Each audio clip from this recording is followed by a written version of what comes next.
c'était pas tant l'idée de vouloir virer Pierre Sage, c'était l'idée de ramener Fonseca. Et comme les résultats en fait ont été mauvais tout le mois de janvier, comme à chaque période de mercato, bizarrement, à Lyon, j'ai vu une stat passer.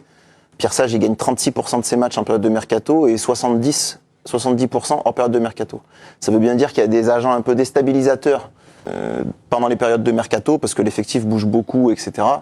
Et qui peut moins bien faire son travail en période de mercato. Et à partir du moment où Fonseca est contacté pour entraîner Lyon, son sort est joué. Et les résultats ensuite ont pas été bons parce qu'il y a eu nul contre Toulouse, contre Fenerbahçe, puis il y a eu 3 nuls en fait. Donc il n'y a pas eu une révolte de l'équipe, des joueurs.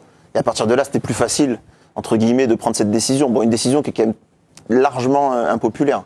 Mais ça s'est pas joué en quelques minutes. Ça s'est joué en plusieurs jours, voire semaines. Et l'annonce, elle a été faite en personne. Pierre Sage, il y a un mélange. Il y a un sentiment, je pense, d'injustice.